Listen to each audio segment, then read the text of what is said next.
Hello and welcome to the old Build with Baer workshop. My name is Pat Baer. I'm here to build a model kit and hang out with all of you. I'm throwing the Bear Cave, the Lego, the Scythe, the blue emote. If you are currently a subscriber, you can apply with those emotes. If you're a tier 2 subscriber, you get the blue emote. That's just for blue, for tier 2.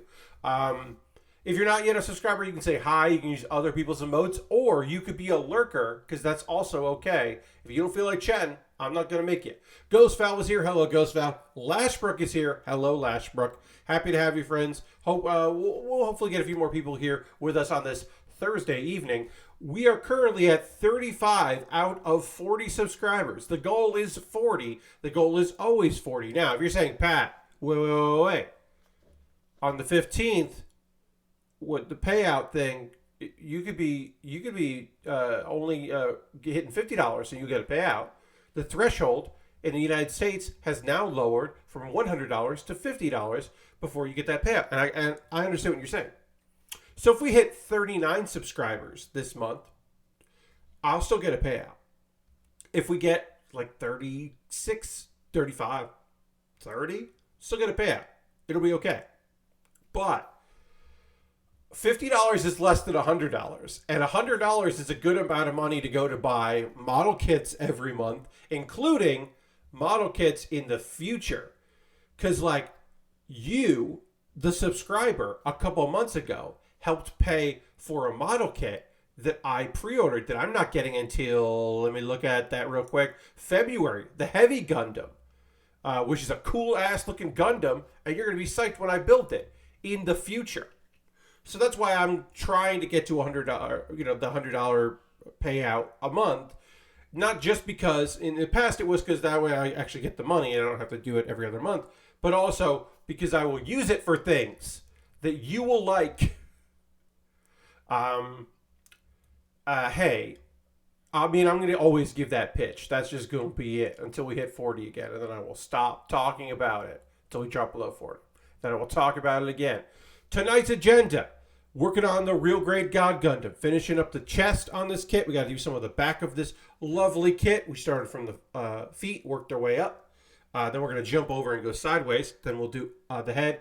Then we'll do the weapons and the weird rings that we got to put on this thing. We got to put some rings and things on this. So that's the model kit agenda. The conversation agenda, second hour, of course, talking about anime. What I watched this since our Monday stream. We will talk about some technology gaming stuff that I think is neat. We will talk about some wrestling stuff I think is neat and things I'm a little interested in and wondering about. We will chat, and I will get your feedback on what I should do next Tuesday on my bonus stream, because I don't really know. I don't have a good answer. I'll talk about some personal stuff, both awesome and not so awesome.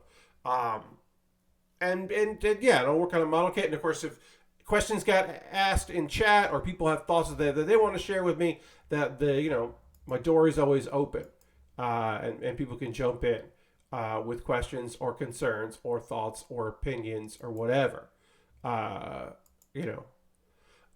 Right up top, before we get into model kit building and I go to the overhead camera, I will not be talking about, on this evening's anime portion, Chainsaw Man.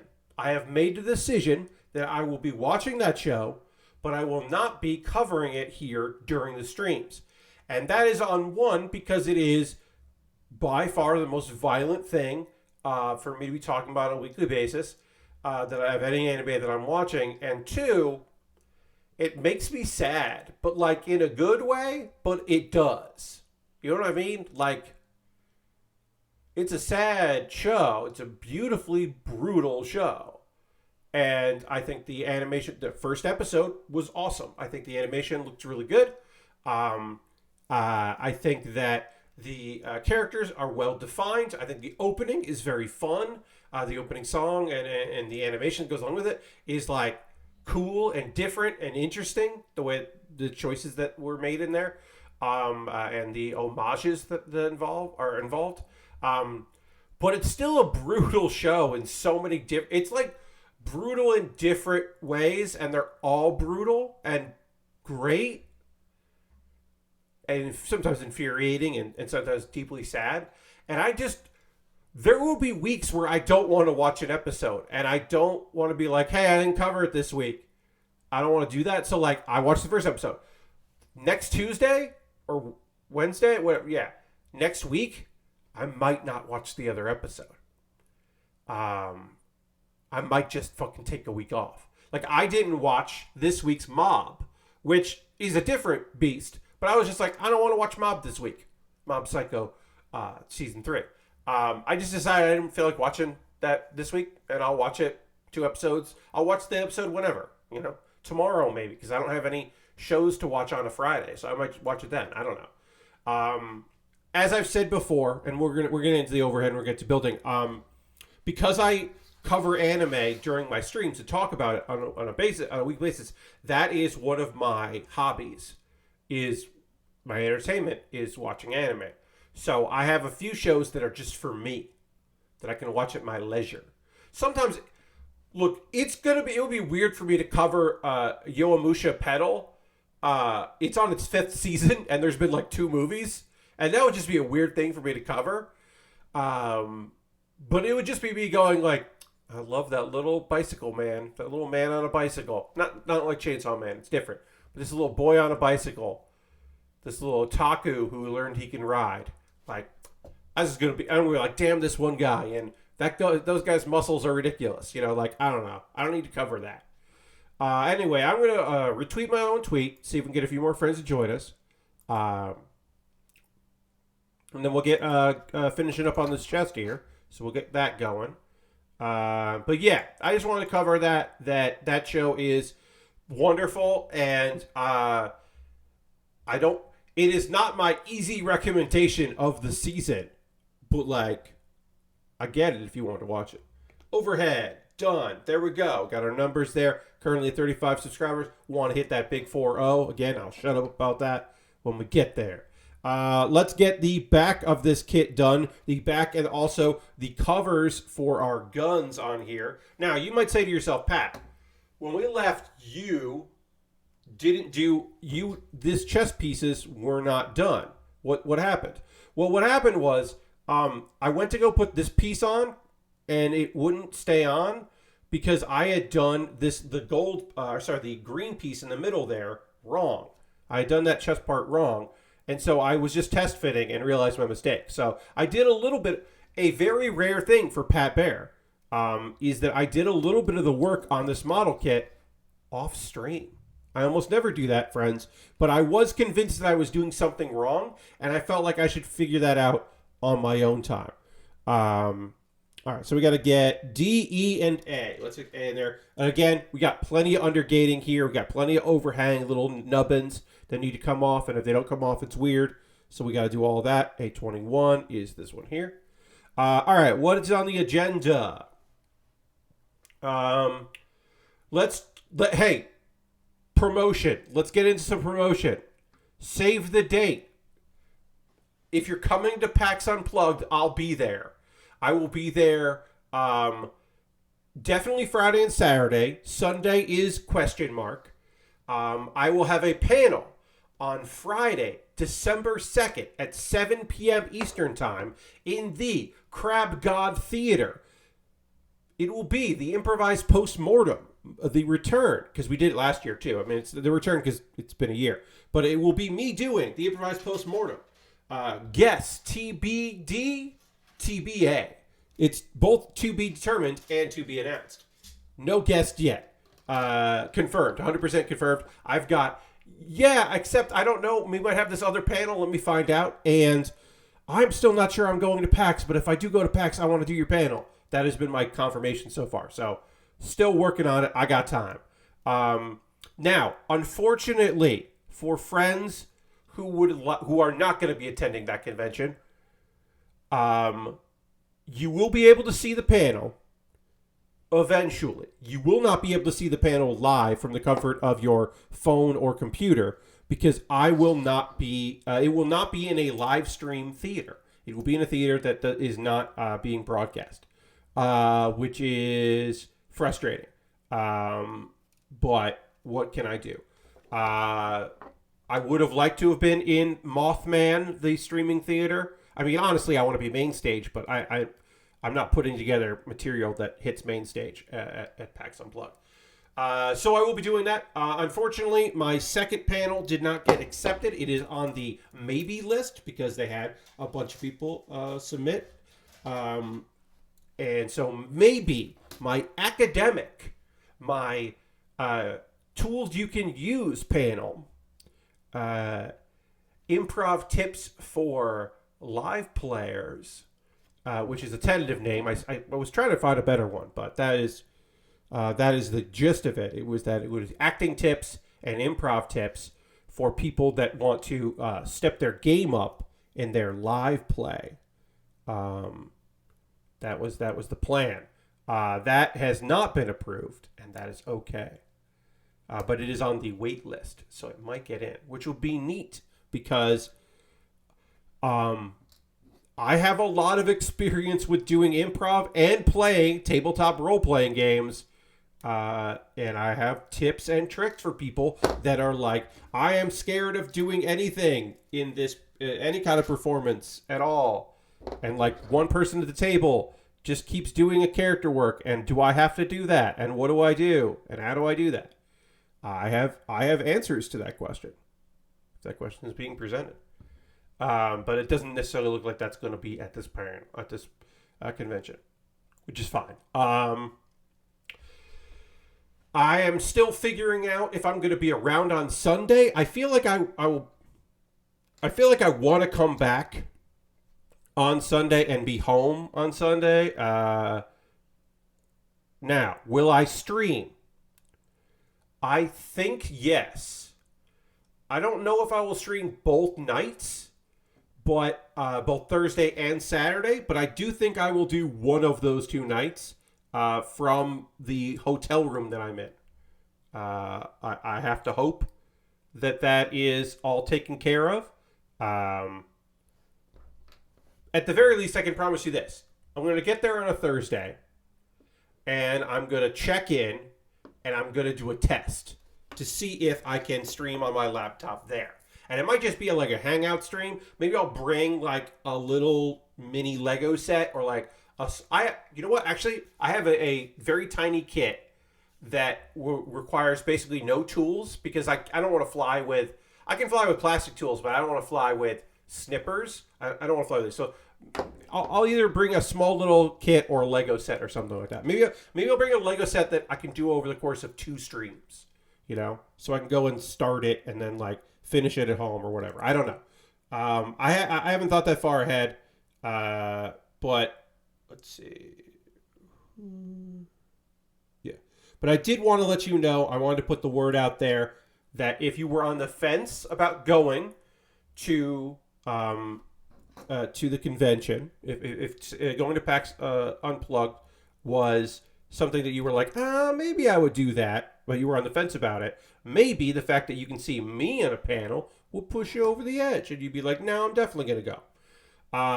It is a masked and vaxxed event, so that is something to take into consideration. I am very pleased that continues to be the case, that they have not reverted back on that.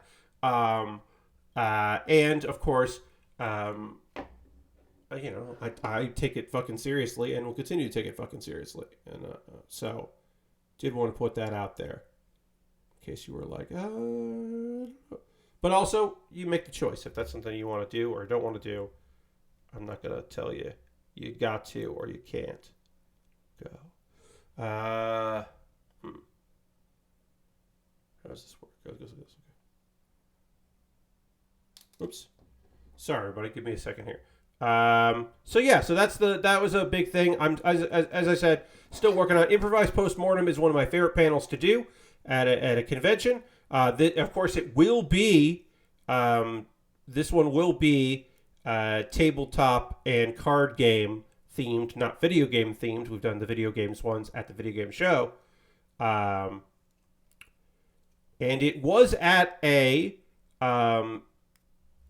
at PAX Unplugged that in the middle of me just doing the show, I did start talking about an anime about board games and tabletop games.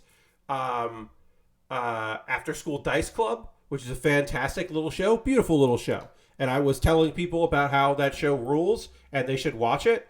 To which Ben, my friend Ben Ulmer, my lovely friend Ben Ulmer, was like, "You could just do that. You could just," and I was like, "Yeah, it's my show. I can talk about anime if I want to. I can just plug an anime."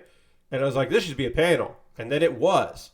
Pat Baer's Anime Club became a panel and became and was and still is a show that I do. But I did not pitch Pat Baer's Anime Club for PAX Unplugged because PAX Unplugged is focused on tabletop stuff and card games and stuff like that. And I did not think that an anime panel would get approved, so I did not bother to pitch it.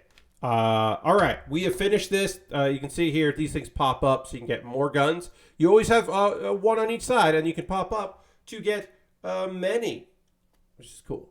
And then we'll pop those back down for now. And now we're going to start working on the arms. For whatever reason, the arms have like the arms have some stickers that I got to put on this thing. I don't particularly think that makes any sense. This is a holdover from the days of the Iron-Blooded Orphans model kits.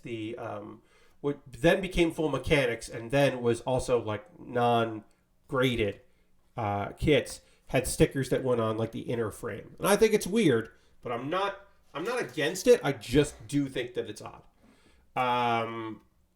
Anyway, yeah, so that's PAX Unplugged. I'm going, y'all. I still haven't decided because the hotel room is available for me, and I could just stay there on a Sunday if I want to. And also, it being a hotel room, it either like will be like very good internet, or it will be like Wi-Fi only and be bad, and I won't know till I get there. But I am excited to not be staying in an Airbnb. It's incredible that I will not be staying in an Airbnb and instead will be in a hotel room. Holy shit. It's been so long since I went to a convention and stayed in a hotel. It has been so long. I am so blessed on this to have the opportunity to have a hotel room. Let's see. Other things that we can talk about here. Okay. Let me ask you, friends. Let me get your input here. I said, if you don't want to chat, you don't have to chat, and that is true. But I would love some feedback. So if you would like to jump into chat on this, I would appreciate it. So here's the question. Do you have any thoughts on what I should do next Tuesday for my bonus stream? The following Tuesday, which will be the 25th, we're playing Jackbox Party Pack 9, because it comes out on the 20th, which is a week from today. It comes out in 7 days. So the next available Tuesday would be the 25th. So on the 25th, we're playing Jackbox. I think next Tuesday we're going to do another Pokemon Platinum Randomizer, and because I like Pokemon Platinum Randomizer. I feel like I just did it last month, but like I don't have any games that I'm looking to play. Like Arcade Paradise, I kind of put down. I've pretty much finished Arcade Paradise, of all, at least all I want to do. I guess I could also go back to I Was a Teenage Exocolonist, because we didn't really finish the fight on that one, so we could finish the fight on that one, or at least get to the part where an event happens and then it becomes a different thing. So we could like get to the part where it shifts a little bit, which I'm aware of happening. But I don't know. I liked that game, but I don't know if I loved that game. I mean, I was provided a code for it, and so I am under no obligation to ever play it, but I was interested in it. But I'd like to hear your thoughts. If you feel like jumping into chat right now and saying, Pat, play the Pokemon game, or Pat, please don't play the Pokemon game, or find something on Steam, just something you are interested in, or I mean, we're not doing another wrestling stream because we just did another wrestling stream. But let me know. What do you think I should do next week? Next Tuesday. If you have any thoughts of like, you haven't done this in a while. Like, oh, what are your Hearthstone decks? I don't think I'm going to do that. But like, I don't know. I am soliciting feedback. A thing that many of you know that I don't regularly do. All right, so what do I need here? I need 19. I have to find 19, and I can't, like, see what these numbers. That's 18. These are 19. Okay. So, yeah, if you have thoughts on what you'd like to see me do on stream, please put them in the chat.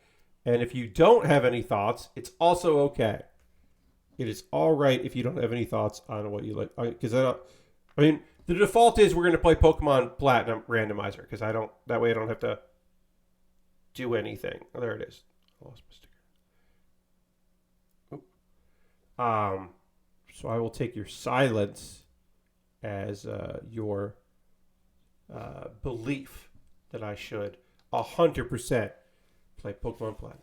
No thoughts, head a bit empty. Ghost Valve? That's totally fine, but I thank you for writing it. Lord Crashin says Pokemon's fine with me. Great. I do promise you, friends. I do remember it has not been that long that I do remember that we fought one trainer, and like wiped most of our party.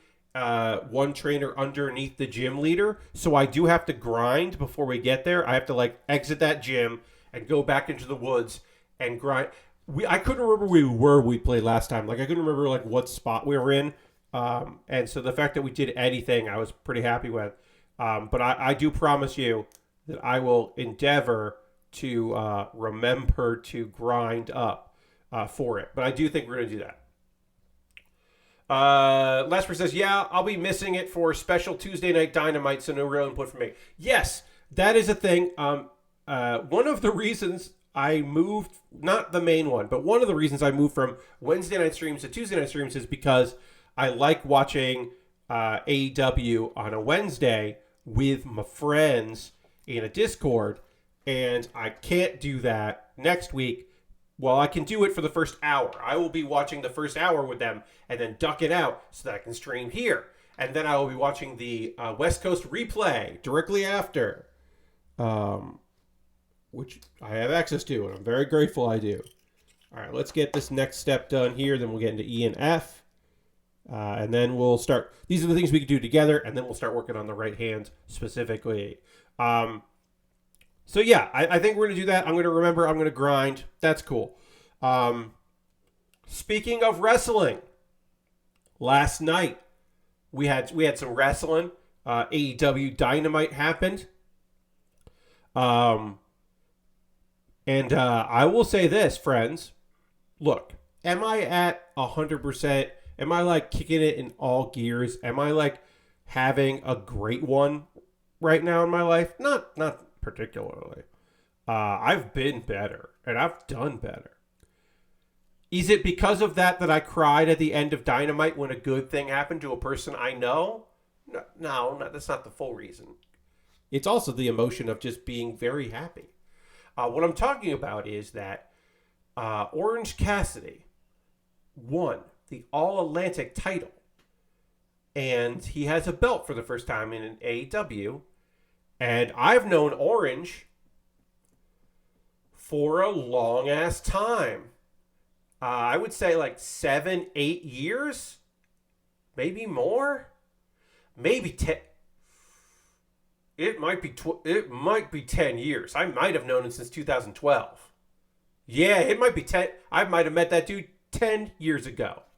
AEW, Lord Crashington, AEW has a ton of belts. The All-Atlantic belt is a nonsense title that doesn't need to be there. The premise is that, like, you defend it on other programs or, like, other indie companies, and then they'll air it on, like, their YouTube. But they've only done that a couple times. They need to do it a bunch more for it to really make sense.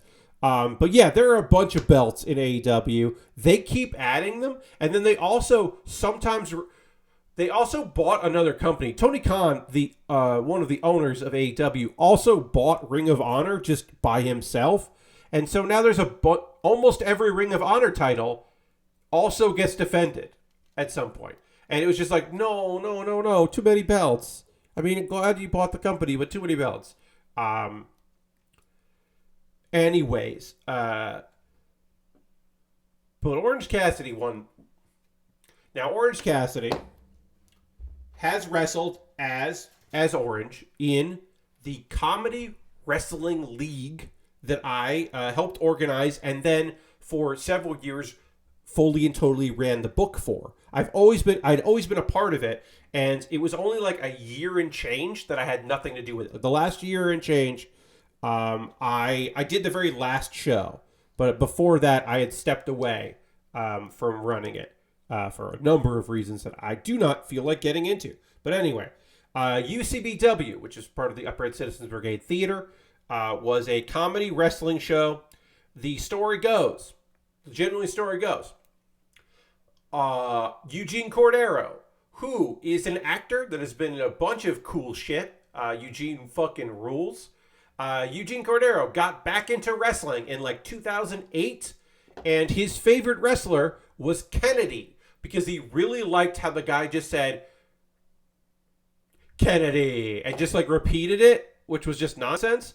So Eugene got really into wrestling and then did a bit with my buddy Charlie Todd. Charlie Todd is the founder of Improv Everywhere, one of my oldest and dearest friends in New York, a guy that always bent over backwards to support me, was always in my corner. Charlie hosted a show called Cage Match, where two improv teams each competed and the audience voted, and the winning team came back the next week. And it's called Cage Match. And Charlie had been doing a long-term bit on the show where he was basically cutting a heel promo. He would come out and he was like, I'm the owner of Cage Match, and I can't wait to end this show and make it like a spoken word night and all this stuff. And then the audience would boo him. And that was how he covered time while the votes were being counted for the two improv groups. And it naturally evolved from that to being like, well, Charlie, you're basically our Vince McMahon. And then Eugene was really into wrestling, and he was like, hey, how about 1 week you start cutting this promo, we introduce you as Chuck McMahon, and then you start doing this promo, and then I'll come out and we'll wrestle for like a minute, and I'll come out as like a character. He basically said, it'll be like The Rock, but what if The Rock was drunk? And so that is what Eugene Cordero did. He came out as Poo Kang Kang. He lived in a volcano. Eugene is Filipino, and so he used some of his Filipino roots in that character. But it was basically like, what if The Rock was a belligerent drunk and would just sometimes his rants would make no sense. And the thing with comedy, which you can probably figure out by like my whole goddamn vibe, is if it's funny, we'll just keep going with it. So in one of his nonsense things, he said he was the Intercontinental Heavyweight Champion of the world. He combined Intercontinental Champion and Heavyweight Champion. And so from that day forward until we closed the company, our main belt was the Intercontinental Heavyweight Championship of the world. Which is nonsense. But that was our funny thing, and so that was the thing forever. It was a big hit, and then basically the show ended, and then like 3 or 4 people were like, hey, so are we doing a wrestling thing now? Like for now, we're just going to keep doing this wrestling thing every week, right? And Charlie was like, I guess. Because there was a guy that was like, I've had wrestling training, our buddy Lamar. And we were like, you've trained to be a wrestler? He's like, yeah, I've got about a year's of wrestling training. I gave up pursuing being a wrestler so I could focus on comedy. But now I can do both? And they were like, yes, you're Chuck McMahon's bodyguard.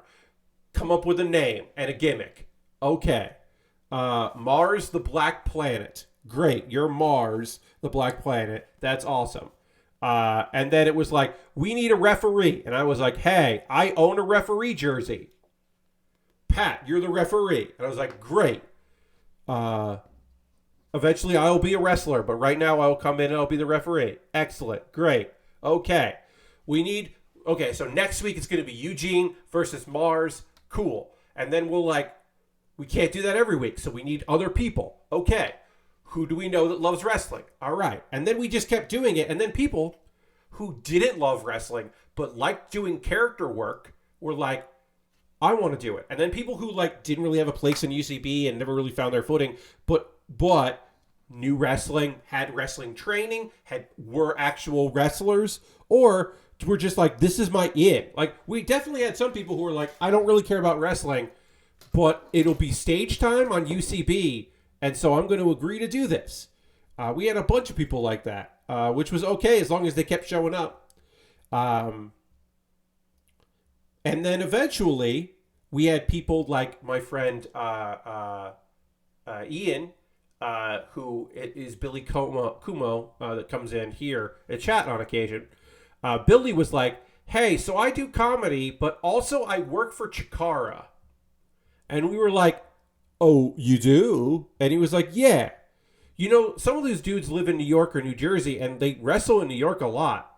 If you ever wanted to book some wrestlers, we could book some wrestlers. I know the ones that would say yes, they would do it for free. Yeah, they do it because they get to do something at UCB. And we were like, I mean, yes. And then even before that happened, coincidentally, my buddy Zach, who was the booker at the time, was like, well, I know Colt Cabana, right?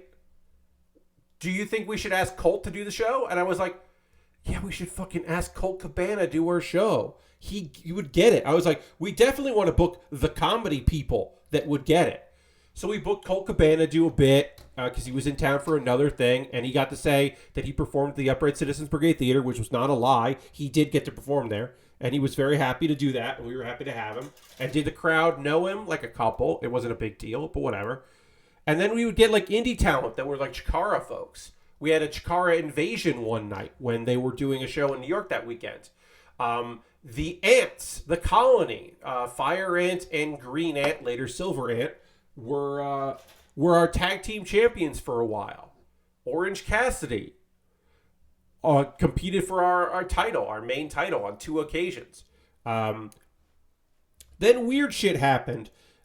Zach ended up working for WWE.com. So he was commuting and he was working there. And that opened up the door to some weird ass shit happened. Part of it was you even if you don't follow wrestling, you're probably aware that Mick Foley does speaking tours. Mick Foley does music venues, and comedy clubs, and does a tour where he goes around and he tells stories. You might not know that the first place he ever did that was the Upright Citizens Brigade Theater on a Sunday night after a pay-per-view that was at Madison Square Garden 15 minutes away. And half the show was him telling stories, and the other half was comedy wrestling from UCBW. He had reached out to through a couple friends who I won't say who they were. He had reached out to a bunch of comedy venues looking to do something, because now it feels weird. Now, William Regal does speaking tours, The Undertaker does speaking tours. Somebody on a Discord I'm on got a promotional ad on Facebook about Al Snow coming to the Hard Rock Cafe in their town.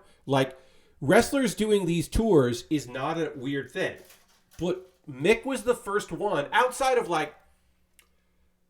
I don't want to discount this. This is a very funny thing for me to say.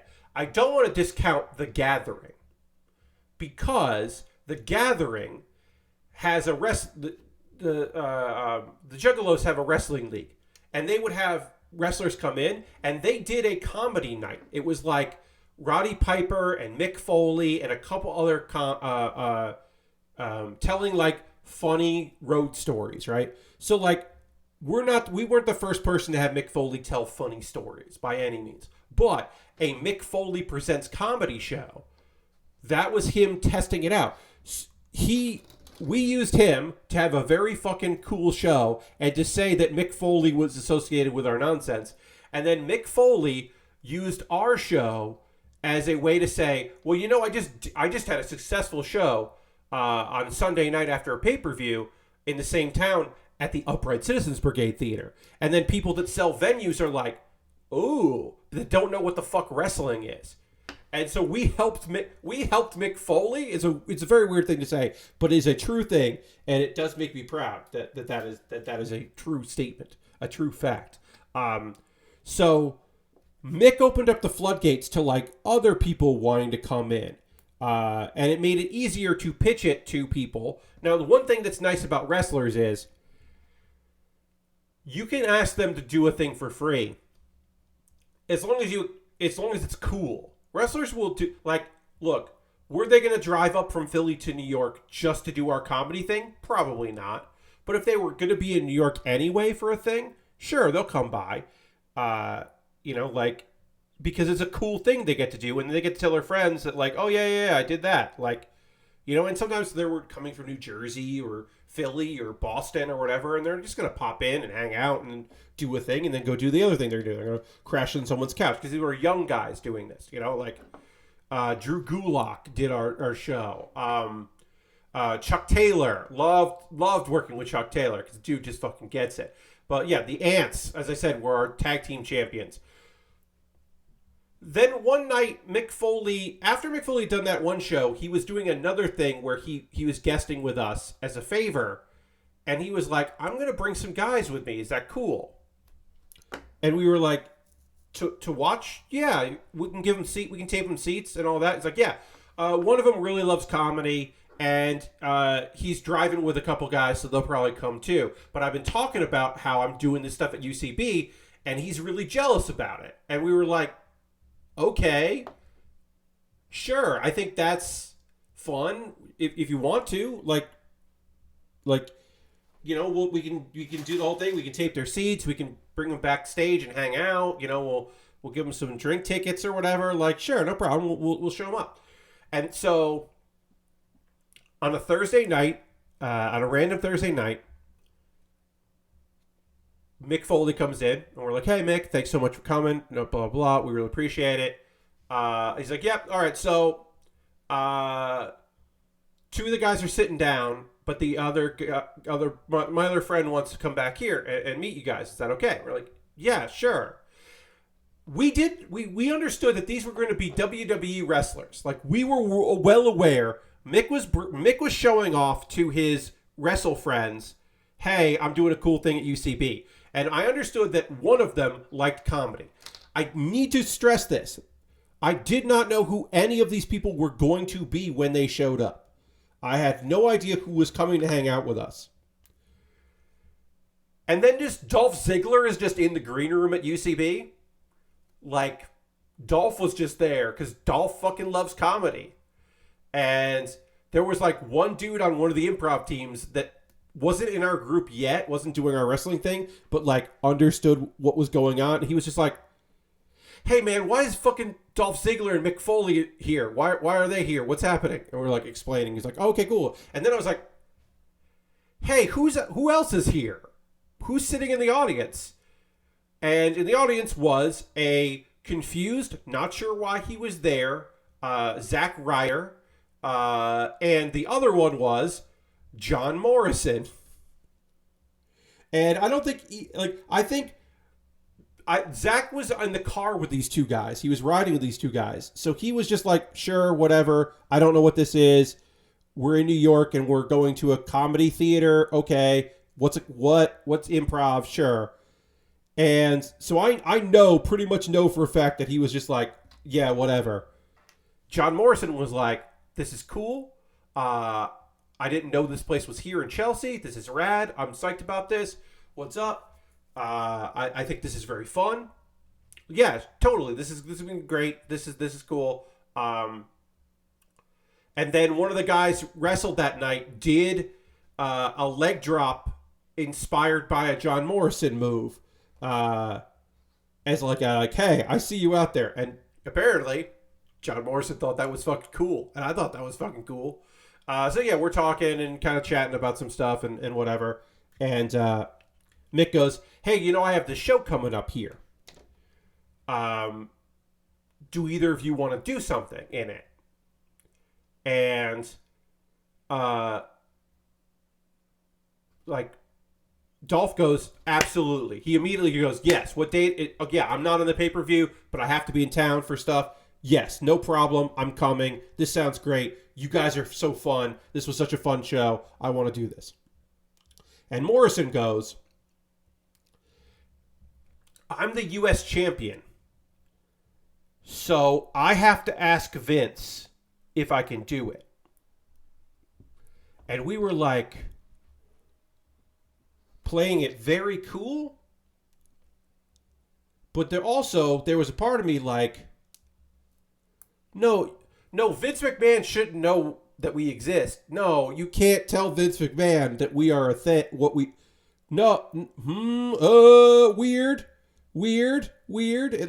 My alarms went off on that. And I was like, that's weird.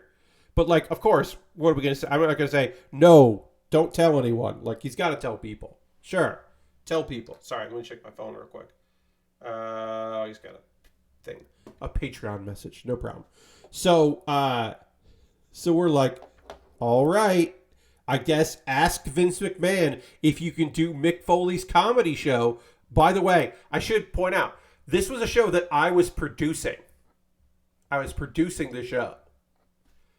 And it turns out, couldn't do it. Now, did he ask? I don't know. I don't have an answer for you if he asked if he could do the show and was told by Vince McMahon no. Dolph did the show. And then a year and a half later, a couple years later, they started running SummerSlam out of Brooklyn.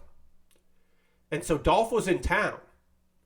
And Dolph kept doing our show every year. And I want to stress this, that 1 year that Dolph Ziggler did our show, he was the world champion. When they had 2 belts before the Universal, before they put them together and then it broke off. For a while there, Dolph Ziggler was one of the world champions at the WWE. The fucking WCW belt, the big one. And we were like, hey, look, I understand you're world champion. You probably can't do our show. And he was like, no, I can do it. Yeah, I'll do it. Yeah, you can promote that. You can say Dolph Ziggler. Yeah, you can use my name. You don't have to use Nick. You can just say Dolph, and then I'm coming. Don't put the world title in the photo. Don't use that photo. Use a different one, if you got to. But yeah, you can just say that I'm coming. And we were like, okay, because we will. And so we did. And he just did our show a bunch of fucking times. It was weird as hell. It was always weird as hell that he kept agreeing to do our show, and I don't quite understand why, and it was great. But what I will say is, if as I said, I don't know. I cannot tell you for certain if he was just being polite and said, oh, I got to ask Vince or whatever. I don't know if our boy ever asked. John Morrison, I can't tell you if he ever actually asked. But I will tell you this. Vince McMahon, the former owner and CEO of WWE, knew that we had a comedy wrestling league in New York and knew that Dolph Ziggler was performing there and was aware of it. And that was always weird to know. That there were multiple people. So much so that I didn't include it in my resume when I applied for a writing job at NXT. And someone brought it up. Said oh yeah, I see UCB stuff. Were you part of that comedy wrestling thing you guys did up there? And I was like, yeah. I helped run that thing. It's like, oh, cool. Yeah. I never made it out, but somebody, someone was talking about how Dolph. It's like, did Dolph fight a lady who had her period all the time? And I was like, yes. Yes, he did. That was Bloody Mary. she was our world champion and she defeated Dolph Ziggler.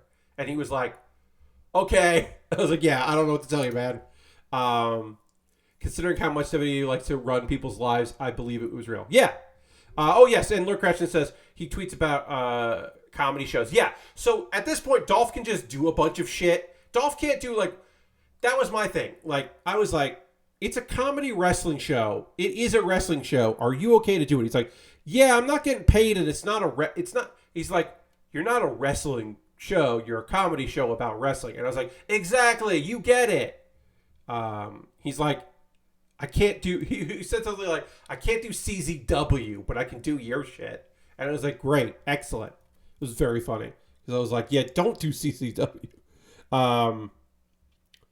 But that was very cool of him. I always appreciated that. We had a really good time with that show for a very long time. The last show that I booked, where every couple months we would do a big event on like a Saturday. Like we did like 3 times a year. And the very last one that I booked, I made it so every match had the stipulation that it was a stepladder match because the ceiling was so low that if you hung a belt from the ceiling, you could just reach out like on your tippy toes and grab it if you're like, 5'10", 5'11". So instead of a full ladder, we just had a step ladder that people would like have to like use. And so I made it a night of all step ladder matches. And that was my big like last gasp show that I was very proud to book because it was a silly idea. I was very happy to put that together. But yeah, UCBW rules. We throughout the years have had we had famous wrestlers come through, but then we also had not famous. We also had like people who were not famous at the time, but then became famous, like Childish Gambino, Donald Glover, was Rude Boy Roy. It was a Jamaican gimmick. Bobby Moynihan did our show for many years as Leviathan. He was a human whale. Just like then a bunch of comedy people you would never recognize, but maybe you would know from like, from that show or whatever. Like we had a ton of really funny talent come through our doors over the years. Those are probably the biggest. Those are the people that have like won goddamn awards and were like, yeah, they did our weird shit. All right, for some reason, we want to take this out. We want to move this, and then we want to put this like this. Yeah. Put the hand there. Okay, and then turn the hand like that. And then we need more E pieces. So we'll do this. Again, when we do the other arm, it'll be a lot faster and a lot smoother because I will have had the time to learn how to do this. It's always the case with these.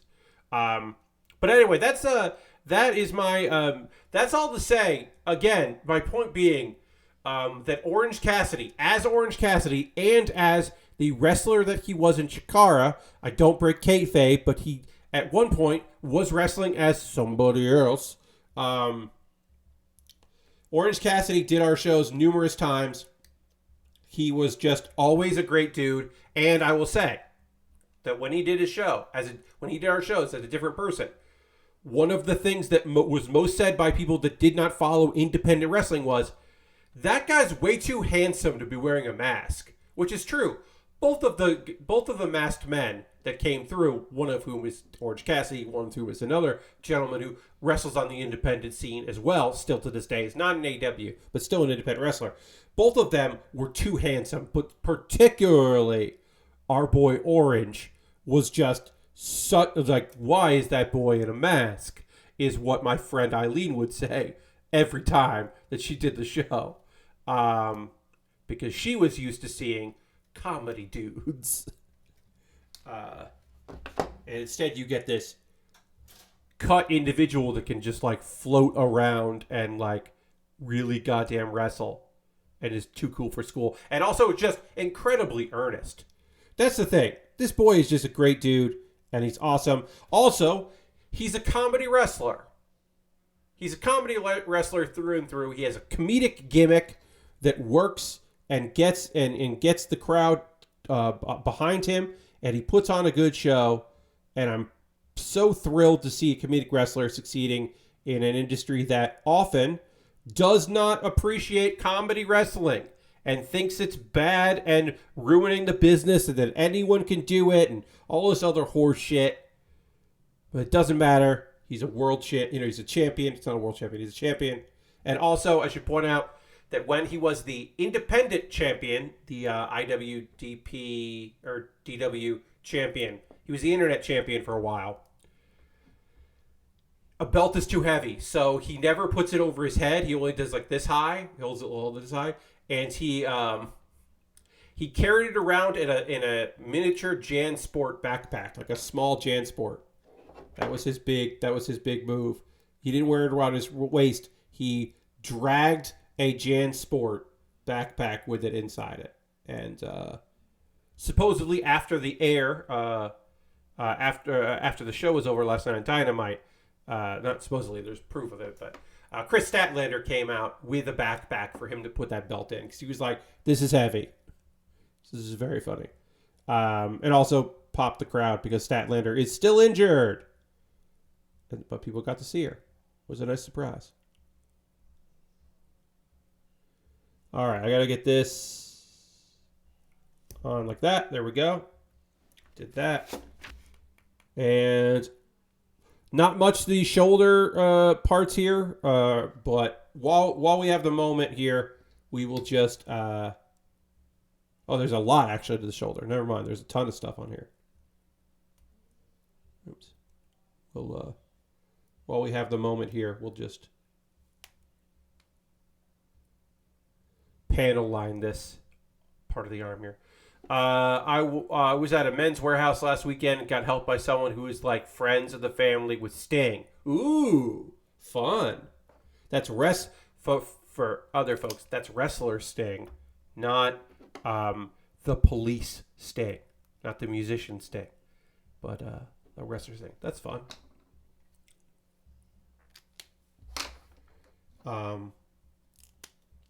Let's see. What else do we have to talk about here?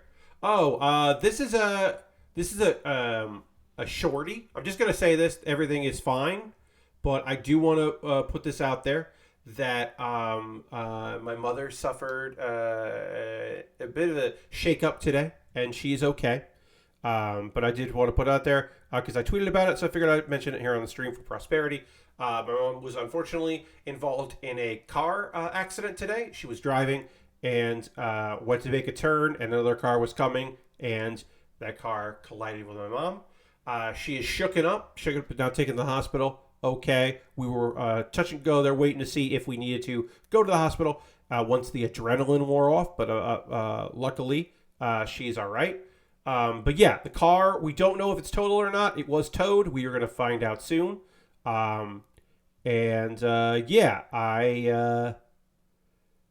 She's still shaking up about it. I'm shaking up about it.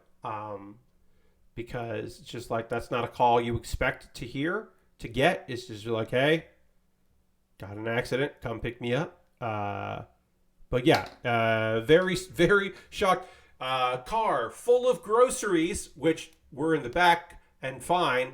But it was like, oh, Jesus. Okay. And not too far from the house either. But yeah, so hopefully everything's going to work out great with insurance and all that. And we'll see what happens. But it was weird. It's a weird thing, but she is all right. I did want to say, because I did tweet about it. But, you know, it could have been far worse than we are. Lucky, we're very lucky and blessed that it was not any worse than it is. It's a frustrating and also, like, you know, could be a traumatic event. But thank you, Arista fan. Appreciate that. Also, hi, Arista fan. Yeah, so weird, but otherwise okay. And we're just going to, you know, kind of take it as it goes and see how she feels about stuff and find out about the car, I guess. We do have another vehicle here, so we're okay. We are 3 people, 1 vehicle, but it'll be all right. We'll figure it out. Because the adjuster, insurance adjuster called and was like, well, we can get you a rental car, and it's not that much money per day, but it's only for 3 days. So we were like, no, it's all right. We don't need that. What? No. So we didn't get that. And it's like, that's fine. I was like, that's perfectly okay. But we'll make it work. We'll figure it all out. Should not affect anything with me other than just me being worried about my mom and how she's doing. But it was just like, so, be safe out there, drive defensively, and go keep your eyes on the prize. All right, even though we won't be able to see it at all, we are going to be putting stickers on the inside of this. Like the stickers we did on this kit, you can't see some of them, but we're still going to do it because they're here and we should put them on. We will take a pause for the calls in a moment or two. I'll talk about ways you can support the channel, and then we got some anime to talk about. Do I have any other quick hits? What should I do there? Talked about Jackbox later in the month. Not to watch that. Okay. I just want to show this thing real quick. Show that. As you can see here, that's a Steam Deck. Not mine, I should say. That's not my Steam Deck, but that is a Steam Deck. And that Steam Deck is running Mario Kart off of a ROM inside that Game Boy Advance cart. So if you want to do emulation on the Steam Deck is easy. Steam Deck, I should say, the Steam Deck. Emulation on the Steam Deck is easy. But you can also just plug in a cart that you own and do it. That's just a thing that can happen now. And that is the GB operator. Of course, GB stands for Game Boy, but they can't say that, so they call it the GB operator. The GB operator and the operator app are fully compatible with SteamOS and run on Steam Deck. This makes the experience fun and portable. And then also, one thing that I think is kind of neat about that thing is you can use it as a tester for counterfeit cartridges, because it'll tell you if the cartridge that you're putting in there is counterfeit or not, which is a nice little bonus. But I just thought that was silly because, the way they're doing it is that it reads the ROM on the cart. So you physically own the cart, and then you're just plugging in there, and it works for Game Boy games and Game Boy Advance games and Game Boy Color games, and it's, it is what it is and whatever. And you make the call if you think that's better or worse, or it doesn't matter with straight up just ROMs you got on the internet emulation, which is what a lot of other people do, certainly. Okay, is that 11 or 12? This is 11. But yeah, I don't know. I just thought that was neat. I thought that is a neat bit of technology that exists that you can just emulate shit like that now. I don't know. I thought that was cool, so I wanted to bring it up. It's a quick hit. Nothing much to say there. Also, if you purchased for however you got them, blank cartridges, you can put your own homebrew games on them, and then you can put those blank carts into a regular Game Boy or whatever and do it that way. So it's a way to put like unreleased ROMs onto a cart. And obviously it's meant for playing on your computer, but now it can just work on a Steam Deck, and that's weird. I think that is a weird bit of technology. That is just a strange thing. My stream tweet tonight got liked by Gamer Network. Ooh, they're a gamer network. That's fine. Whatever. It's pretty funny because how unwieldy a solution is. Yes, you would need. I would say you probably need an extension cable to like put it wherever. It's very unwieldy. It's almost as unwieldy as a video I saw today about how you can load games instead of off an SD card on a PlayStation 2 through like the network adapter, you can do networked to a Raspberry Pi and run your PlayStation 2 games off a Raspberry Pi. And that is very bulky and unwieldy for like a PlayStation 2 Slim to have like the Raspberry Pi just like dangling on the side of it. But that is kind of cool because it's way faster to go through that than the SD card reader thing. You have to do a bunch of shit to get that to work, but it is funny that it does work. All right, we're working on our way here on our arm. We've gotten some work done on it. We'll take a pause here. I think we're done with stickers for the arm at least. I forgot there's like claws and stuff, and this is like there's a bunch of stuff that needs to get built to this. So, the original PS2 has much more elegant solutions thanks to the network adapter. Yes, because of the network adapter, you can do a bunch of things, including hooking up a Raspberry Pi to it. This is very silly. All right, friends. Now's the part of the show where I'm going to talk to you about ways you can support the channel. If you are currently a subscriber, you can throw the Bear Cave, the Lego, the Scythe emote in the chat. I will do this real fast because I believe everyone watching right now is a subscriber, but I'll do it real fast. Put those emotes in the chat. If you would like to gift a sub, Aristofan is the gift sub leaderboard right now on top of it. If you'd like to gift a sub, that would be great. We're currently at 35 out of 40. I know that I can get a payout at $50 now, but I still want to hit 40 subscribers a month. That is my goal because about $100 a month means that I do not ever worry about having to buy model kits thanks to your generosity. And I can start to buy kits. Like when we have good months, then I can buy expensive kits. Instead of like $20 or $30 kits, I can start buying $50 or $60 model kits. Some harder to find stuff, some rare stuff. But yeah, subscribing is the easiest way to support what I do through your Prime Gaming token or, because that way you have Amazon Prime link with your Twitch, do that. Or Cash Money. That is an easy way to support what I do here. But of course, there are other ways like my Patreon at patreon.com/PatBear. There's a $1, $3, $5, and $10 tier. There are different rewards for the different tiers. Consider becoming a patron over at patreon.com/PatBear. I have a YouTube channel. Obviously, subscribing to YouTube is free. And please do that at youtube.com/PatBear. Or if you wanted to, you go to youtube.com/@PatBear. It's the same thing, but they've added the @ symbol for creators. And so you can also do youtube.com/@PatBear. If my original YouTube channel name was something I didn't want to use, I could just use something else instead. But right now, that's the convenient one. So do that. Yeah, we got YouTube channel, blah, blah, blah. Oh, memberships on YouTube. That's like $2 a month. You become a member. You get my videos, my Wednesday videos a day early. Give it a shot. Consider it.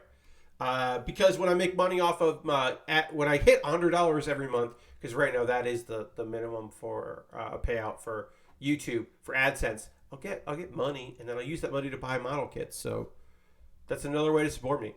And also direct donations, because those things were monthly. But if you want to support me just once in a while, there's Coffee and Stream Elements and PayPal. And everything I make through direct donations through YouTube and AdSense, which includes watching my videos, so watch my YouTube videos, Patreon and Twitch, all goes to a fund which I use to buy model kits and equipment. This real grade, this God Gundam that I'm building right now, I would not have been able to purchase without your generous support. So thank you very much to everyone that has ever sent me $1 at any time in my life. Because yeah, I would not be able to do that without your support. Now, I have a backlog of stuff that I would be happy to build. But also, if you wanted to see something else get built, you could just go ahead and purchase something off my Amazon wish list, which I have recently restocked with some new stuff. I add some new stuff to it. There are Lego sets on my wish list. I got a Zambungle.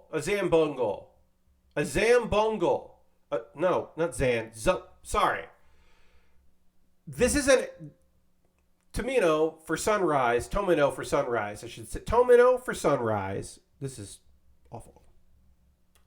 Tomino, the creator of Gundam, did a series for Sunrise called Zabungle. There is a few Zabungle kits on Amazon, and one of them is the Prometheus. It is a big, bulky, weird mobile suit that's going to be very small and easy to build, and it's only $10. And I'm sorry that Zabungle. I kept saying it wrong, but it's Zabungle. There's a Zabungle model kit for $10, and I add to my wish list, and it's a big, bulky, weird thing that kind of looks like its shoulders are pyramids, is the way I'll describe it, and its base is, it's just like a bunch of pyramids as a mobile suit, and I want to build the Prometheus type. It'll probably be a very easy kit to put together, but yeah, right now it's $10 with free shipping. But there's that. Get some Lego sets. I added there's a Gengar Pokemon. I added the Jogan, which is another one of the mobile suits that came out from the Sunrise series that they just recently put out that nobody really liked, but it's a cool looking mobile suit it's got a gun the size of the mobile suit. The gun is almost as tall as the whole suit, and I want to build that. So I put that in there. But I got a bunch of model kits, some inexpensive kits, some very expensive kits, kits with free shipping, kits without free shipping, some gear at the bottom. And if you buy anything from that, I do a dedicated video about it, and then it jumps the queue and becomes the next thing I build. So if there's something you'd like to see there, do that. I have a Throne wish list, which is different from my Amazon wish list. It's more curated. There's some gift cards in there. There's a bunch of different stuff. Just take a look at my Throne wish list, see if there's something there. And then, worst comes to worst, all you can do is go to USA Gundam Store, buy a gift card there. You get it in your email, send me a DM on Twitter with the gift card code, and I will take that gift card code, and I will buy a model kit at USA Gundam Store. And those are all the ways to financially support me. To support me for free, join my Discord. If you're watching this later on YouTube, what's up YouTube? You can find all these links in the show description. But I got a Discord, join the Discord. And then I got a couple of video links for you to watch. As of Monday, my new Pat Bear's Anime Club is about... I am trying to answer the question that I posed myself. Do I think that the next big thing in anime is going to be the subgenre of the kicked from the hero's party or banished from the hero's party subgenre? Sometimes that's from the kingdom, sometimes that's from the royal family or a noble family. There's so many of them. I'm going to tell you right now, I just read a new one. I literally read a chapter today where the premise is, as this guy goes from dimension to dimension and gets kicked out of heroes' parties, he learns skills. That is the premise of this manga, is a guy who is literally becoming invincible because he keeps... And now he's going to go back to like the first world that he went to and like see how it went. And it's like we're already postmodern with the kicked from a hero's party subgenre. So I answered that question. I try to answer the question. And then I just list a bunch of fun names of manga and light novels that would make a good anime. And then Do You Remembaer is an ongoing video series where every Wednesday I tackle a new Wikipedia page, try to remember everything I can. And this one is another list. I've only done this once before. This Do You Remember is a list of fictional dogs, not mythological dogs, not actual dogs. And then also there's a bunch of categories that are too big, so they weren't included on that page.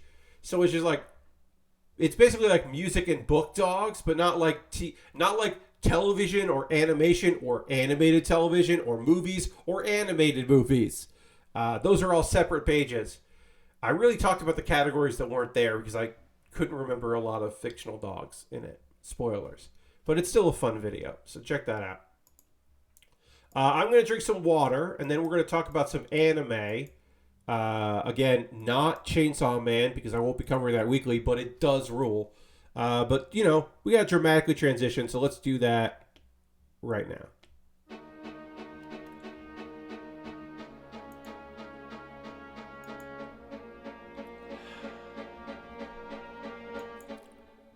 Excellent. We have dramatically transitioned, and now the important thing, as we have for our very chill evening, our very chill stream, as we continue working on the shoulder of this kit, it's time to talk about anime. Do It Yourself, featuring You Serafu. If you missed me talking about this last week, I will explain the joke because they explain the joke several times in this episode. The main character is Serafu. Yua. Yua is her last name. And if you really think about how a Japanese person says R's and L's, then you will understand that Yua Serafu is yourself. And she joins the DIY club where she learns that it's do it yourself, and she thinks that is very fucking funny. And for some reason, is also proud of it. She's proud that her name is yourself.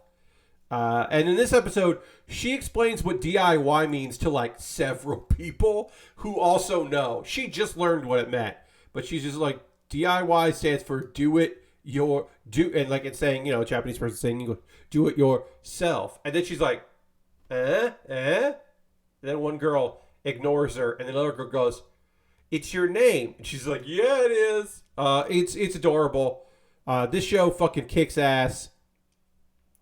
Because this episode, in episode 1, we met a bunch of characters. But our main girl met a character named Takumi, who she calls Takumin. And Takumi is just like, you gave me a nickname. That's never happened before. This is a girl that just like reads books and like doesn't have friends. And Serafu is like, oh, hey, let's walk into school together. And oh, hey, I need your help. Let's eat lunch together and help me brainstorm about how I can help the DIY club. Because in classic storyline stuff, there's not enough members in the DIY club. They need more members. And she's just like, oh, that's just like the novel I've been reading. And they're like, okay, well, we could do something. Maybe we could do like a cafe. And you're like, that's a lot of work. And how would that work? And you don't need customers. You need people to join. And then Takumi is like, what if you made the outside of the club cuter? Because, it's an all-girls school. And they're like, a lot of girls like cute things. So if you made it cuter, maybe more girls would come. And they're like, that's a great idea. Come with me. Let's meet the Yasuka, the like head of this club. You can come meet the boss. And she's like, that girl is like scary, but okay. And they're like, okay, well, we don't have a lot of materials to make this cute sign, but we should do it. Here you go. And Takumi's like, I've never done anything like this, but she's a smart girl. She's a book reader. She gets it. She's just like explained how to do it because they have all these like cute tiles, like pieces of tile, and she's gonna make like a collage.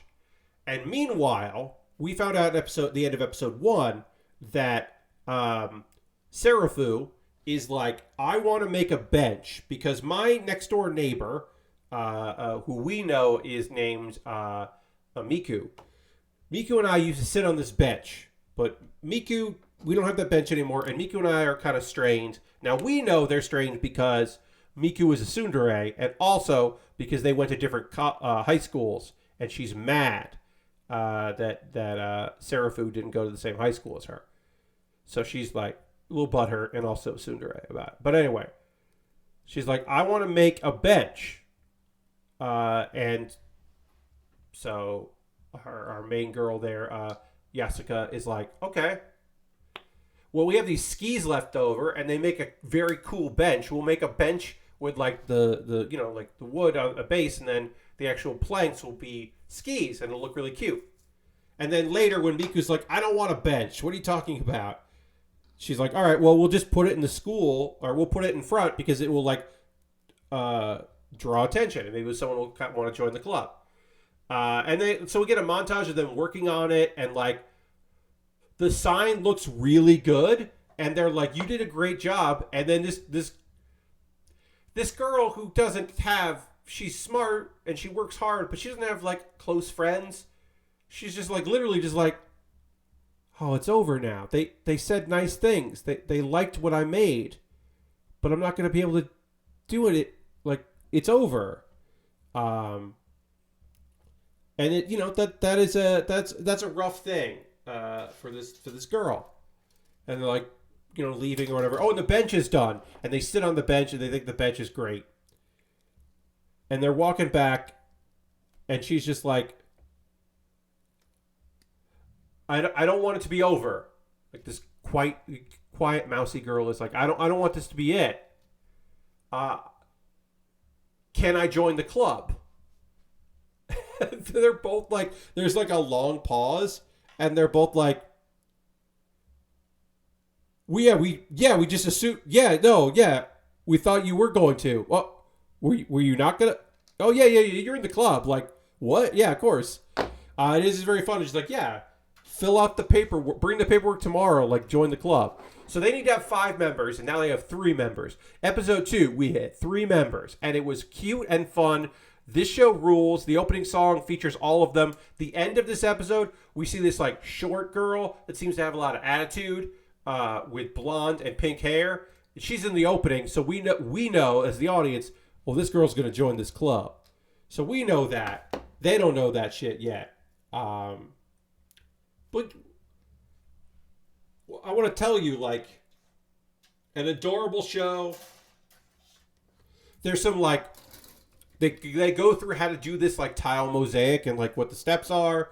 There's lots of talk about like safety with different equipment because Serafu is accident prone. She has been to the nurse's office every day of school. But it is a very cute show, and I think that it is wholesome and fun. And if you are looking for like a sweet show full of like so far some good girls, and you can maybe put up with the fact that there is a annoying character, that the next door neighbor is tsundere and just won't talk about what's going on. There's also a classmate of hers that is like not a cat girl, but is like her personality is being a cat. She says a meow and stuff. I mean, she's in the opener, so I assume she also will be taking part in shenanigans and joining the club. But yeah, it's a good show. I recommend do it yourself. 2 exclamation points. A show that I don't know if it's good, but it is fun, that also features a great girl, is Reincarnated as a Sword. Reincarnated as a Sword. It is what it says on the tin. The main character is a guy that does not remember anything about his life except that he died and is reincarnated in a fantasy world as a magic sword. He was stuck in a forest where he could not use his magic, and so he was just stuck in the ground waiting and hoping someone would come. And then that someone was a cat girl slave named Fran.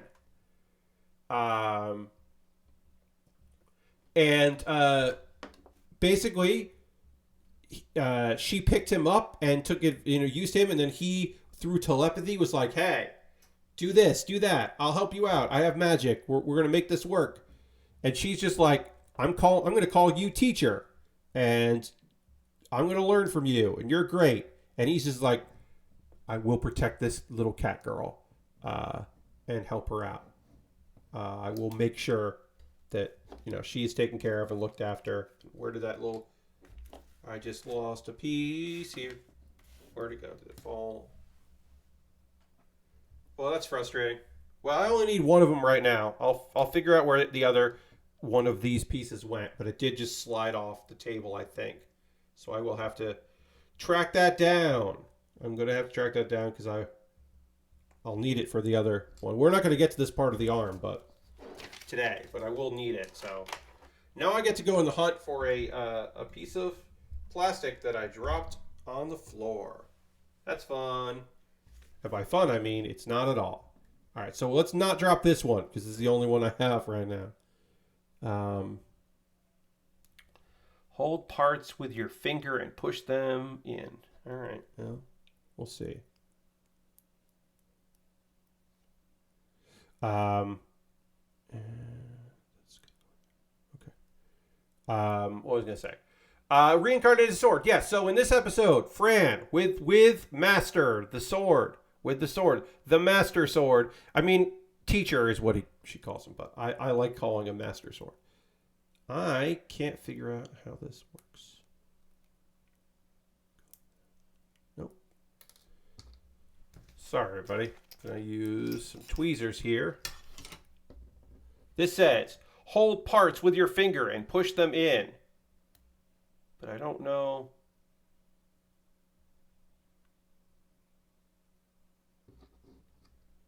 I don't know how this is supposed to go. I'm going to try to use the tweezers to get this going here.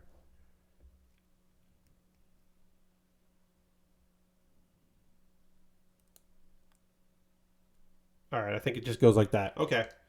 And then I got to put stickers on this, unfortunately. So we'll do that. Now I can get back to talking about this anime that is fun. Anyway, so they find an adventurer named Randall. Randall, who is having a goblin ambush and is in trouble. And the teacher's like, I'm going to keep this a secret. I'm going to use telepathy because, like, I'm not going to tell people I'm a magic sword. Like, that shit ain't going to happen. I'm not going to tell anybody that I'm magic. All right, so I need 13 and 14, which are... These are actually stickers that we will see on the kit, so I want to do these right. These are tiny stickers that we have to apply.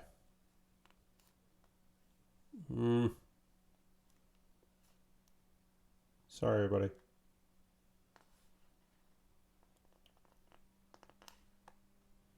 There we go. These are incredibly tiny stickers that I am applying to this here.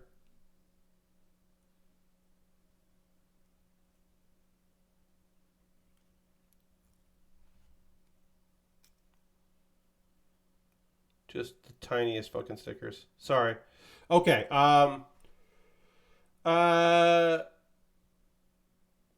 Basically, they're like, oh, you should go. You want to be an adventurer? You got to go to this guild, and they go to this guild. And the Nell is the receptionist. Nell is like, hey, if you want to do this, you've got to beat the instructor, who is an Oni. And they're like, sure, we can do that. And they basically, Fran uses the sword abilities with the magic inherent in... you know what? I'm not going to do these stickers. These stickers are incredibly tiny and are not going to be noticeable at all. So I'm going to skip these stickers. Judgment by Pat Baer that I do not want to do these incredibly tiny stickers that don't really even want to come off my blade. So I'm not going to worry about it. Just gonna try to get this. Yeah. Nobody would see this tiny sticker anyway. I'm going to just put that there. Get that out of my way. Not worry about it. Let's see. Yeah, so basically they're like, you're a sword mage? And she's like, yes, I'm a sword mage. And they're like, all right, I guess we'll count you as a sword mage. That's weird that that's happening, but sure. Welcome aboard. But because she like defeated some stuff and she's got a lot of loot, and some mercenaries are just like, there's no way that you earned this. There's no way that you caught these things. And they pick a fight with her. But Nell, who is the guild employee, has decided they like Fran a lot. And then also Nell's one of those receptionists. Like, this happens in some of these things where the receptionist is actually really strong and then also kind of weird and maybe dark and maybe has a backstory that we'll never really get into too much. But like, what's your fucking deal? All right, so why is this not going in? There we go. Got it in. Jesus. Yeah, we would never fucking see this tiny... We would never see that sticker, so I'm fine with that. Still have so much left to do with this arm. These arms are so involved. We're not even going to finish this arm. We're lucky we might. All right, let's get E6. E16. Let's see. And then, oh yeah, well, also, hey, Fran is like, look, you can't insult my race of people. You can't insult the black cats. You think I'm not great? Here you go. Slice. Your legs are gone. Fuck off. I just cut off your goddamn legs. And then beats up everybody else. And it's overkill. Fran has gone, I would say, a little too far. But anyway, they're like, you gotta arrest her. And then the guild adventurers are all like, no. You also give us money because you've been bothering people. They're like, what? No. You know, and she's just like, Nell's just like, okay, well, if you don't want to pay up the money you owe, then we're just not going to heal your legs. See how you like that? And so they eventually are like, oh, what the fuck? Okay. Here's the money. Sorry, everybody. And then they're like, okay, we need a room and then we need armor for you, kid. We got to get you some armor. So let's go get you some armor. And then they go to a dwarf adventurer, meanwhile, is like, has appraisal and can see and knows. That dwarf is just like, holy shit, that's a goddamn living intelligent sword. That's a sword that can like think. It's like that's a fucking kick-ass sword. Holy shit, that's a powerful sword. So I assume next episode we're gonna know who this guy is, and hopefully it won't be trouble. But anyway, that's Reincarnated as a Sword. I would say it's a pretty good anime so far. I think animation looks nice.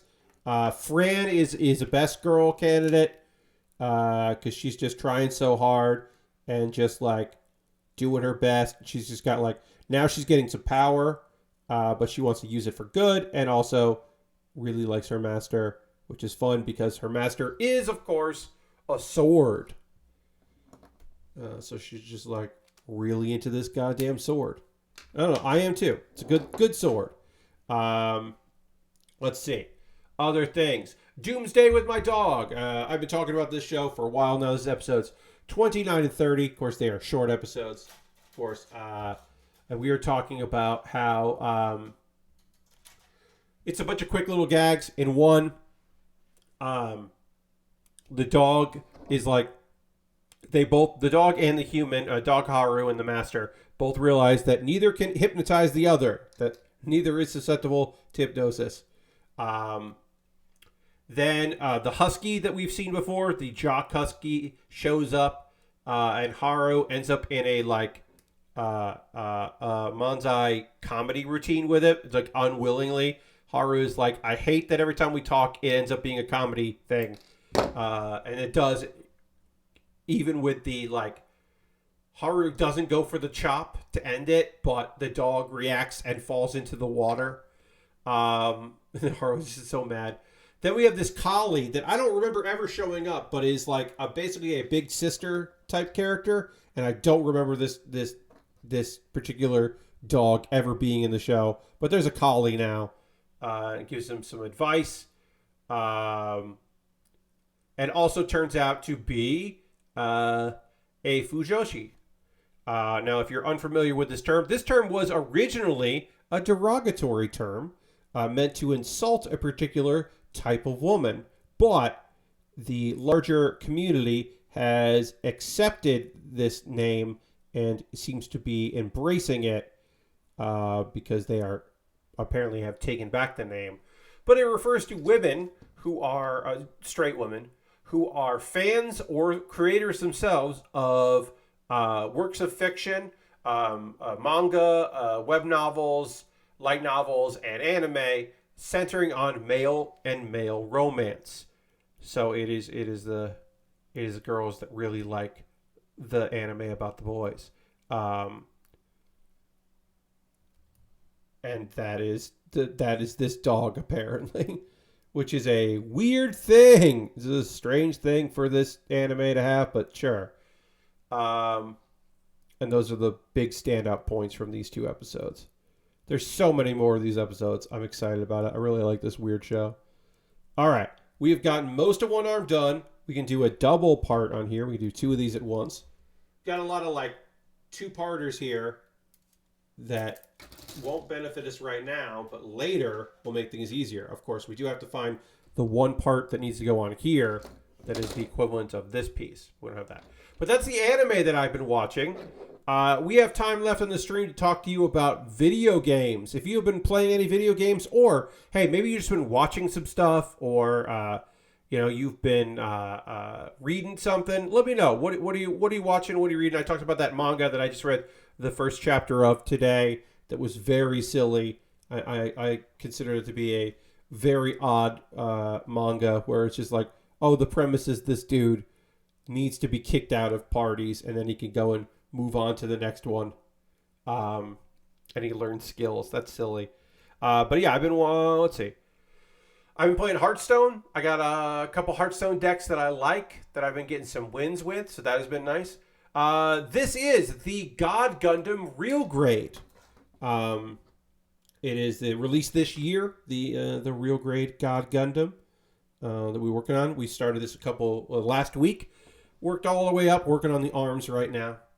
Lord Crashton says, I've watched the new season of Dead End Paranormal Park on Netflix, which is still great, like the first season.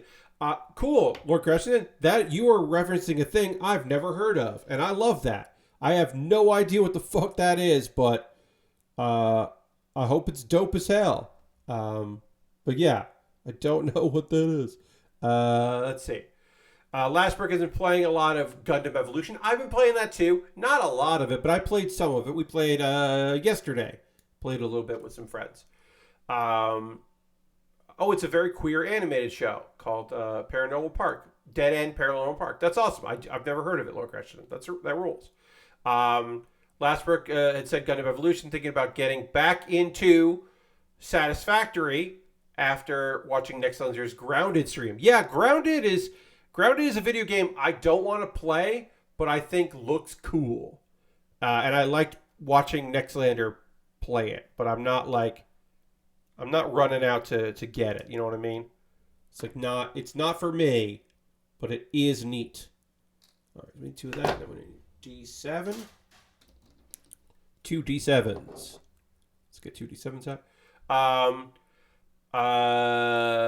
I'm still kind of mad that my PC doesn't properly record a clip of me as a turn A judo flipping the core fighter from the gun tank. I didn't even know you could. That's incredible. Yeah, I mean, I have been ejected from a gun tank. So, yeah. I mean, yeah.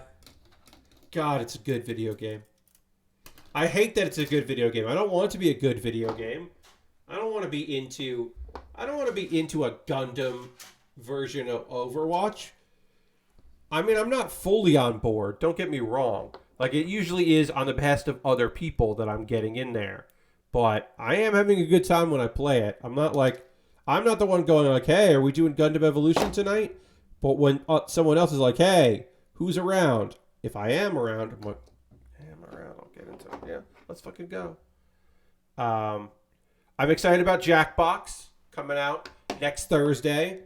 That'll be fun. That is probably the next video game that I'm like, hell yeah, can't wait to play this. I don't have a lot of those at the moment. But I have a few that I'm like, yeah, this is what I want to play.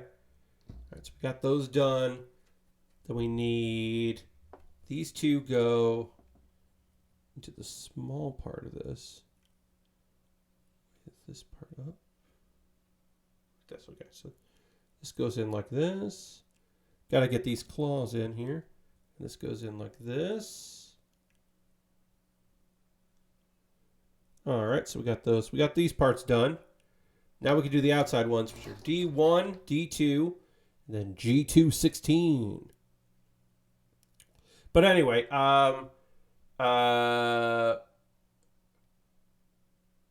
I've been playing GB. I saw GB playing Jackbox 9 and their Giant Bombathon. Oh yeah, because there was a demo out there of one of the games. I never got around to trying it, but there was a demo of one of the 5 games, or maybe 2 of the 5 games. I can't remember. Yeah, there was a demo out of 9, but I didn't end up checking it out.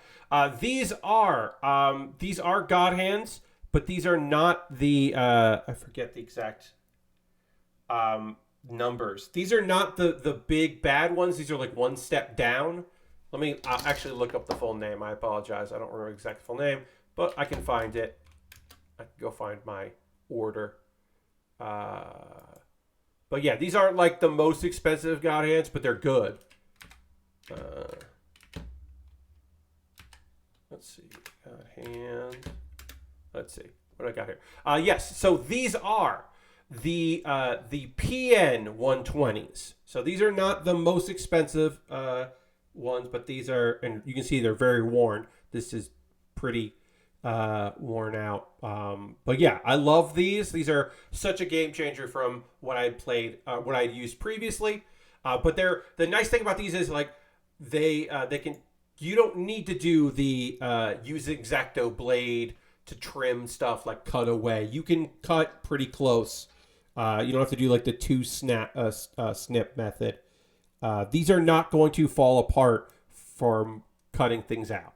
So I kind of need that because I really can't, since I'm building on a stream, I can't really go super detailed. Like I can't cut away from it and then, file things down and really buff out every single piece. I have to kind of live with the snips that I make because I got to get some progress done on a kit. I don't have to be like super speedy. I don't need to mess up, but I need to get a little progress. They got an early code to try it out. Oh, that's nice, Lord Cratchit. I didn't see that. Fibbage 4 seems like a nice upgrade to 3. Yeah, we're definitely going to be playing Fibbage when we stream. I should say this because it's new for me. I did receive a code for Jackbox Party Pack 9, and I will say that when we do the stream. But yeah, I received the code because now I know somebody that works there. So, did I ask my friend who works there, hey, can I get a code? Yes, I did. Did I receive said code? Yes, I did. Will I make sure to say that when we stream it? Because that is important to me. Yeah, it's important to me to be able to tell you about it. Obviously, by playing, we will make our own decisions on that. It wasn't like, hey, there was no, I did not sign a document. I am not being paid to do this. Was not asked to do or say anything involved with this particular thing. You know from the streams that I have bought previous several Jackboxes, and we have streamed several Jackboxes on this channel, and I would have bought it anyway if my friend had said, "Oh, I can't," I'm new on the job, or we're actually limiting, blah blah.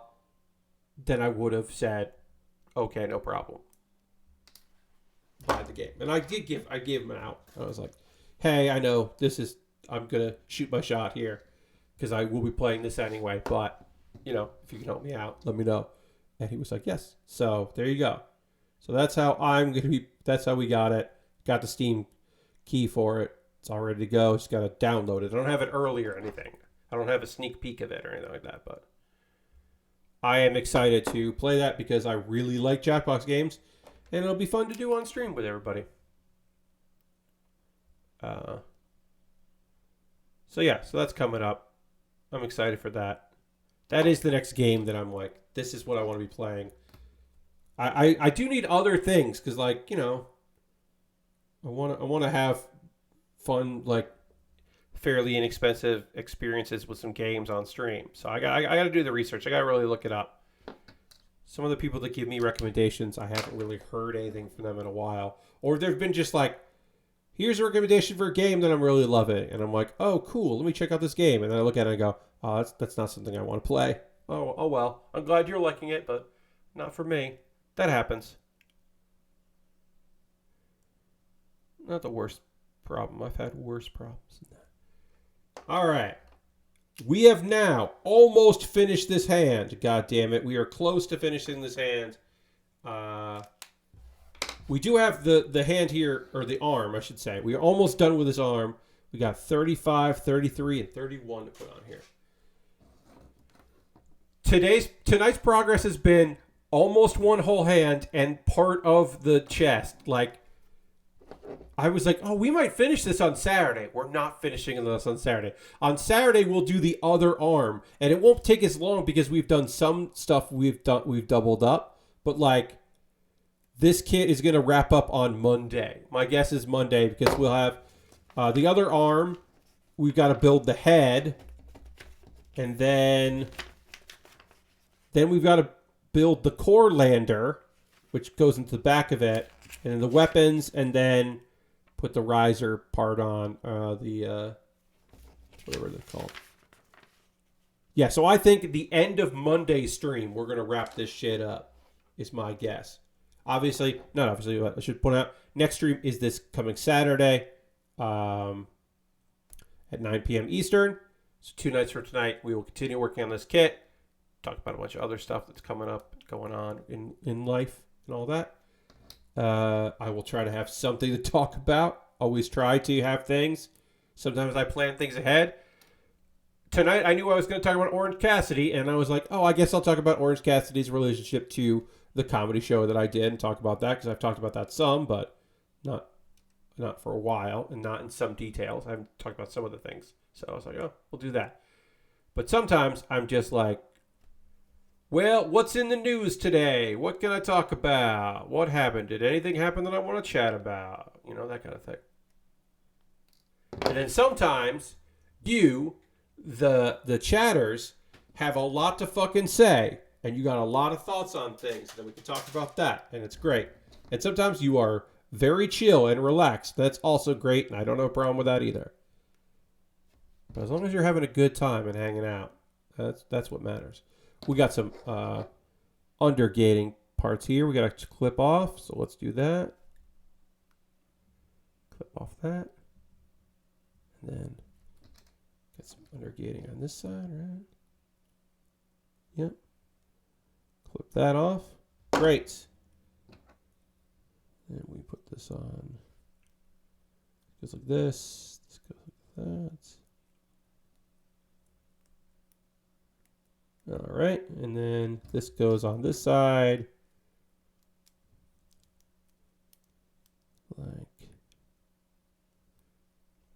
I'm trying to figure out if it's worth it to try to figure out where I left off with Bleach to finish that, or just jump into the new arc. Yeah, I don't know. I don't have Hulu, and that is the only way to watch Bleach in the United States is through Hulu, and I don't have that. And I could probably find somebody with an account that can like give me a login. But I'll admit it, folks. I don't care enough. I don't care enough to figure out a way to watch Bleach. But I would say also, yeah, you should just jump in because the animation is going to be good. And I don't remember the last arc being that great. It's fine. You know, it's all right. But yeah, I mean, there's going to be wrap-ups and stuff like that. But yeah, I don't have Hulu, and I don't really want it. I guess I'll say I don't really want Hulu right now, so I think I'm okay. All right, let's see. Are any of these hands that they're telling me to put on here golden? Because I'll put a golden hand on here. Let's see, we got C30 is... I don't want to put... Well... Maybe I want a hand that could hold stuff. And this thing has beam sabers, but I'm not going to put the beam sabers on. Yeah, I'm just going to leave the hand that's on here. I'm not going to build the hands that it comes. It comes with a lot of hands, but then it also comes with some cool gold hands. Check out these cool gold hands. Like, I'll put that on. Maybe I'll put one of those on. We'll do that. Put on a cool gold hand. That sounds good. Not one of these regular old hands. Oops. That flew very far away. I can see where it is, but that bounced. So I'll get that later. Yikes. All right, let's do that. Seeing high budget Bleach is really messing with me. Oh yeah, instead of just like whatever you saw for the last time it was Bleach, or like obviously because they, were kind of running towards the end of the anime adaptation, or just like clips on YouTube that you saw, or fan subs, or whatever you were watching. I'm sure this is a dramatically different experience. But I have not watched any of it. I remember jumping off because it seemed like endless power living. Yeah, Lord Cratchit did. That's Bleach. Hey, no big. This is my not big spoiler about this new arc. Ichigo is special in a way that we didn't know. You know how he's always special and he's the chosen one and he's always going to be fucking special? Well, he's special in a different, new way. And not that we didn't have before. He's got a new way to be special coming up. And then, like, a lot of people are going to fight.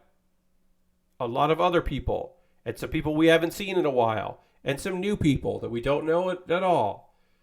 And they're going to answer a couple questions that people had.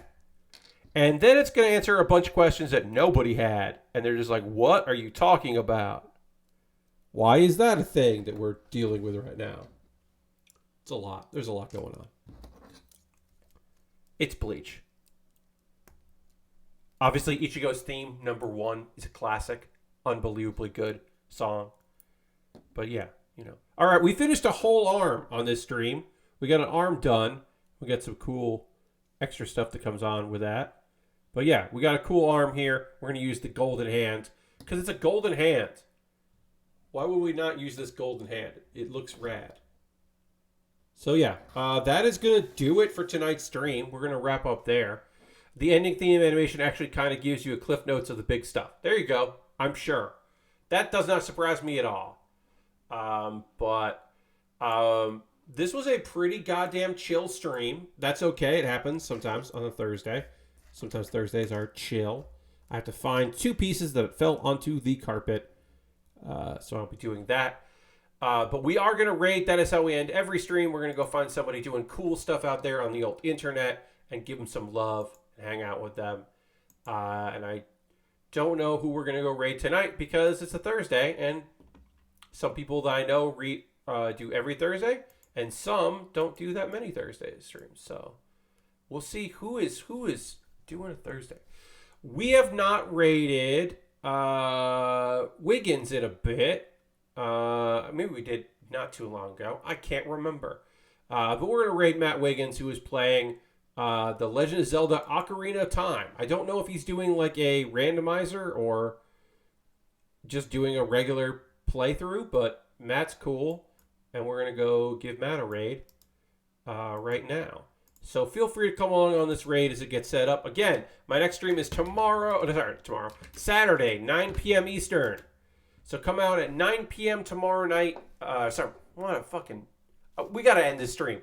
Come back on Saturday at 9 p.m. Eastern time for the next stream where I will do the other arm of this kit and maybe get the head done too. Thank you all so much for being here. I hope you have a great rest of your night. I've been Pat Baer. This has been the Build with Bear Workshop. Goodbye. Goodbye. Goodbye. Goodbye. Goodbye. Goodbye. Goodbye.